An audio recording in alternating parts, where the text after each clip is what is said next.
Sir sir నమస్తే sir. నమస్కారం. ఏమిటమ్మా? మీరు రమ్మని చెప్పారంట కదా సార్. తను బాగా చదువుకుంటుందా సార్? బాగానే చదువుతోంది. ఎందుకు రమ్మని చెప్పానంటే ఈ సంవత్సరం తనకి 5వ తరగతి జరుగుతోంది కదా, తర్వాత ఏ స్కూల్లో చేర్పిస్తారు? ఇంకెక్కడ సార్, మంటిగడ్డలో చేర్పిస్తాను సార్. మంచి ఆలోచనమ్మా.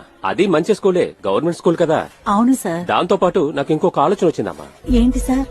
అదేంటంటే ప్రతిభావంత విద్యార్థుల కోసం నేను స్కూల్ స్టార్ట్ చేశాను. అది మన డిస్ట్రిక్ట్ లో కూడా ఉంది. నవోదయ స్కూలు అంటారు. 5వ తరగతి ఎగ్జామ్ తో పాటు ఆ ఎగ్జామ్ కూడా రాసి పాస్ అయితే 6వ తరగతి నుండి 12వ తరగతి వరకు ఫ్రీ ఎడ్యుకేషన్ ఉంటుంది. అక్కడ చేర్పిస్తే తన భవిష్యత్తు బాగుంటుంది. నాకంతగా తెలీదు సార్, ఏంటో ఎలాగా అని. అంటే అదేమంత కష్టం కాదు. 5వ తరగతిలో పరీక్ష అని కట్టుకోవాలి. సరే సార్. 4వ తరగతి 3వ తరగతి విషయాలని బాగా చదువుకోవాలి. తర్వాత తను వేరే పని చూసుకోవచ్చు. ఫ్రీ టైం ఉన్నప్పుడు నా దగ్గరకు పంపించండి, నేనున్నా కదా, నేను నేర్పిస్తాను. సహాయం చేసి పెట్టండి సార్. ఇలా చూడండమ్మా, తను ఆడపిల్ల కాబట్టి నేను ఒక విషయం మనలో అబ్బాయి అయితే ఏం సాధించాడు, ఎలా సాధించాడు అంటే అతనికి ఎవరు సాయం చేశారన్న ఆలోచన వస్తుంది. అదే ఒక అమ్మాయి అయితే ఎందుకు తను ఏమీ చేయలేదని, ఎందుకు ఏమీ చేయడానికి అవటం లేదని ఆలోచన వస్తే ఎందుకు తనని ఆపారని ఖచ్చితంగా ఒక ప్రశ్న వస్తుంది. అర్థమైందా?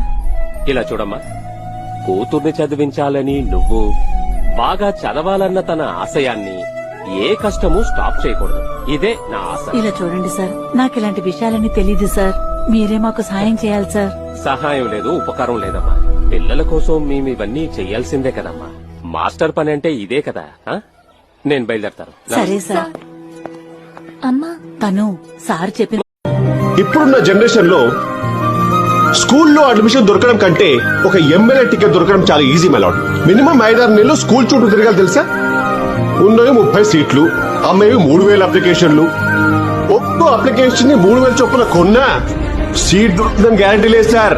పైగా లక్కీ డ్రా అంట డ్రాయర్లోది. అక్కడ మ్యారేజ్ చేసి ముందుకెళ్తే admission fee, administration fee, school యూనిఫామ్లు, బుక్స్, ట్రిప్లు, ప్రాజెక్ట్ వర్కులు, fancy dress competitions, sports day, red day, green day, love day చెప్పి ఒక వ్యాలంటైన్స్ డే తప్ప ప్రతి డే మమ్మల్ని మిగుతూనే ఉన్నారు సార్. పిల్లలకు లైఫ్ అని చెప్పి మాకు లైఫ్ లేకుండా తినమేంటి సార్. అందుకే సార్ ఈ జనరేషన్ లో పిల్లల్ని కనాలంటే ఒక్కొక్కడి పడిపోతుంది. దానితో ప్రతి సంవత్సరం 10% పెంచుతారంట. ఎక్కడైనా సంపాదన కోట్లలో ఉండాలి సార్. చదువు కోట్లలో ఉండడం ఏంటి సార్, దరిద్రం కాకపోతే.